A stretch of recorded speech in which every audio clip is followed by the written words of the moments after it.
జరిగింది. కానీ దీనికి ఇవన్నీ కూడా విపత్తు నిర్వహణ చట్టం సవరణ బిల్లుకు ఏపీ అసెంబ్లీ ఆమోదం తెలిపింది. అగ్ని ప్రమాద నివారణ చర్యలకు సంబంధించిన చట్టంలో మార్పులు చేయాలని నిర్ణయించామని హోంమంత్రి అనిత అన్నారు. అగ్నిమాపక పరికరాలు లేని భవనాలపై జరిమానాలను భారీగా పెంచుతున్నట్లు మంత్రి తెలిపారు. నిర్దేశిత కాలపరిమితి ప్రకారం అనుమతి మంజూరు చేసేలా చర్యలు తీసుకుంటున్నామని, అగ్నిమాపక పరికరాల ఆధునీకరణకు ప్రాధాన్యం ఇచ్చేలా చట్టంలో సవరణ చేసినట్లు తెలిపారు.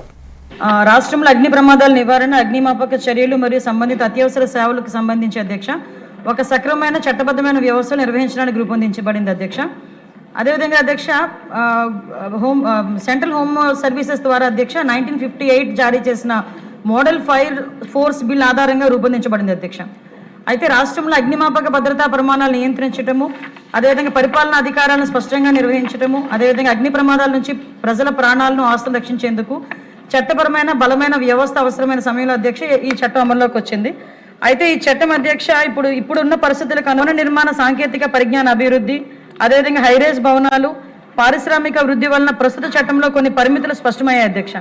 అందువల్ల ఈ చట్టం ఆధునిక ఫైర్ ఇంజనీరింగ్ ప్రమాణాలు లేదా తాజా నేషనల్ బిల్డింగ్ కోడ్కు పూర్తిగా అనుగుణంగా లేదు కాబట్టి సమయ పరిమితితో కూడిన నిర్మితమైన ఫైర్ సేఫ్టీ సర్టిఫికేషన్ గురించి ఇందులో స్పష్టంగా లేదు కాబట్టి అధ్యక్ష కొన్ని నిర్మాణాత్మకమైన నిర్వహణ సంబంధిత లోపాలను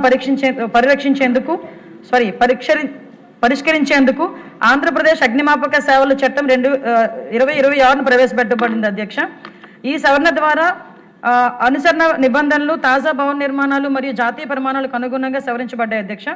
నిర్మాణానికి ముందు మరియు భవనం వినియోగానికి ముందు 2 దశల్లో కూడా సమయ పరిమితితో కూడిన ఫైర్ సేఫ్టీ సర్టిఫికేషన్ విధానం ప్రవేశపెట్టబడింది. అమల్లో బలోపేతం చేయడానికి జరిమానాలు కూడా పెంచబడ్డాయి. ఫైర్ సేఫ్టీ పరికరాలు నిరంతర నిర్వహణకు తప్పనిసరి చేస్తూ నిరోధక పద్ధతులను ప్రవేశపెట్టారు. అగ్నిమాపక సేవలను విపత్తు స్పందన వ్యవస్థలో భాగంగా గుర్తించడం జరిగింది అధ్యక్ష.